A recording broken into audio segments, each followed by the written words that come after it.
Seribuan obat golongan narkotika yang biasa digunakan untuk obat bius dicuri dari 2 rumah sakit di Kendari, Sulawesi Tenggara. Kasus dugaan pencurian obat di RSUD Bahtramas, Kendari terjadi Kamis 3 April 2025. Sementara itu di RSUD Kota Kendari terjadi pada hari Minggu 6 April 2025. Pelaku mengambil 1.460 ampul obat bius fentanyl di RSUD Bahtramas. Polisi menyebut pelaku membongkar jendela gudang saat kondisi sepi. Polisi telah memeriksa sejumlah saksi dan rekaman CCTV dalam kasus pencurian ini. Jadi jenis obat narkotika jenis Fentanex ya. Jadi totalnya semua itu sekitar 2.100-an lah. Itu obat-obat biasa digunakan untuk apa Bu kalau untuk? Ya, nah, biasanya obat-obat apa jenis bius untuk pasien-pasien tertentu. Obat bius, ya, biasanya digunakan untuk anestesi kalau tidak salah. Saat ini langkah-langkahnya sudah dilakukan oleh Polresta, sudah melaksanakan olah TKP, kemudian pemeriksaan terhadap saksi pelapor dari 2 TKP tersebut dan mengamankan CCTV yang ada di TKP. Untuk para pelaku ini pada saat melaksanakan aksinya sesuai dengan hasil olah TKP dia merusak mencongkel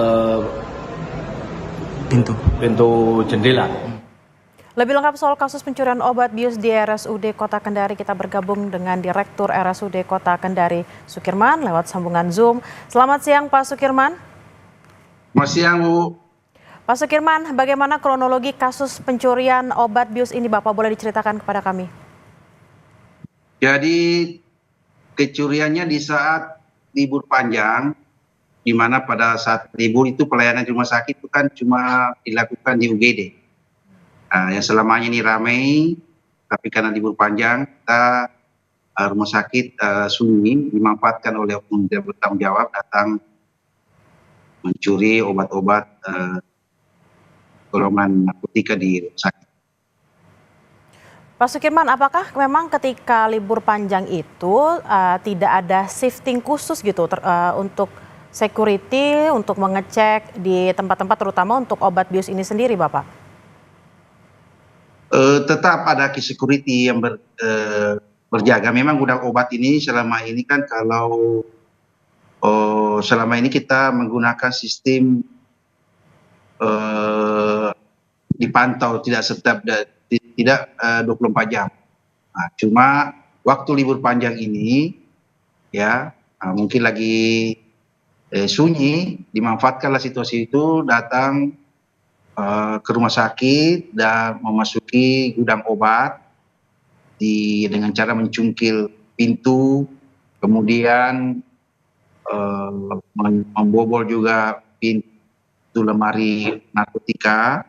Ya, kita tahu bahwa prosedur obat narkotika itu kan ada 2 kunci. Nah, semua itu dicungkil sehingga dia bebas mengambil narkotika yang ada di dalam lemari narkotika. Nah, itu kejadiannya pada tanggal 2, masih libur panjang.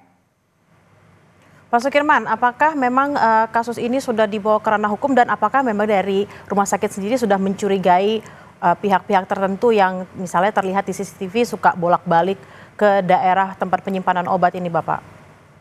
Ya, jadi dari rekaman CCTV setelah olah TKP dari polisi, kita sudah menemukan beberapa yang dicurigai melakukan tindakan kriminal ini. Dan kita sudah sampaikan ke pihak polisi, semua video CCTV sudah kita serahkan ke pihak kepolisian. Identitasnya sudah diketahui, foto dengan jelas, tapi tinggal butuh waktu dari aparat kepolisian. Semoga mudah-mudahan cepat terbongkar kasus ini, karena ini sangat mengkhawatirkan kalau misalnya terulang kembali pencurian obat-obat narkotika di masyarakat. Lalu ke depannya langkah antisipasinya seperti apa, Pak, agar tidak terjadi lagi kejadian seperti ini? Pertama, kita tingkatkan pengamanan khususnya di gudang obat. Ya, selama ini jaga hanya tidak menggunakan sistem jaga 24 jam. Sekarang kami sampaikan security, satu khusus security hanya jaga di gudang obat. Jadi tidak ada jaga di tempat lain. Yang lainnya itu boleh mobile, tetapi khusus untuk gudang obat, security standby 24 jam supaya tidak terjadi atau tidak terulang kembali kejadian seperti ini. Pak Sukirman, terkait memang sekarang ada security yang ditugaskan 24 jam, apakah akan ada perbaikan sistem keamanan penyimpanan obat bius? Karena kita tahu obat ini kan masuk golongan narkotika. Apakah memang nanti sistem keamanannya akan ditingkatkan, misalnya kalau ada orang-orang tertentu yang tidak memiliki akses langsung bunyi gitu Pak, seperti apa? Kami sudah sampaikan ke security, kami sudah rapat juga bagaimana mengantisipasi supaya tidak terjadi atau tidak terulang kembali ya. Kita sampaikan kalau ada orang yang mendekat di gudang obat kemudian dia pakai masker atau pakai kacamata, pakai masker, tentu kita harus langsung intai atau langsung kita awasi, jangan sampai ya, karena di rumah sakit sekarang ini kan jarang orang menggunakan masker lagi di rumah sakit.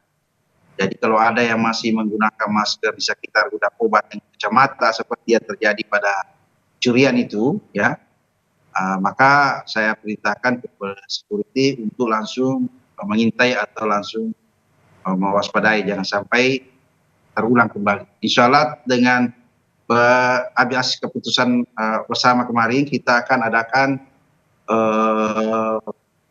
perketat lagi pengadaan CCTV khusus untuk di obat narkotika.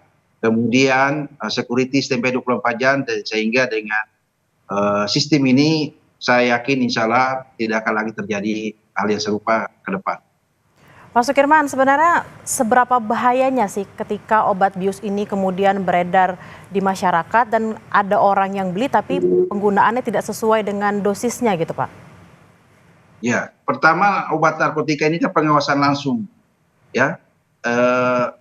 Untuk pengadaannya aja kan prosedurnya panjang. Kemudian untuk penggunaannya juga harus lengkap identitasnya. Tidak semudah seperti yang biasa kita jual di apotek, tapi khusus untuk obat yang kayak gini bisa dipakai untuk membius orang, untuk kasih tidur orang, untuk kriminal, karena sifatnya menidurkan atau membuat pasien yang biasanya digunakan kalau sebelum operasi itu dimasukkan obat itu untuk menghilangkan rasa sakitnya dan menidurkan pasien sehingga waktu operasi tidak ada rasa sakit. Nah ini bisa disalahgunakan oleh orang yang tidak punya pengetahuan terkait dengan itu. Kalau salah dosis juga bisa menyebabkan kematian. Kalau overdosis penggunaannya bisa menyebabkan kematian. Baik, terima kasih atas penjelasannya Direktur RSUD Kota Kendari Pak Sukirman. Semoga memang pelakunya segera tertangkap. Terima kasih Bapak. Amin.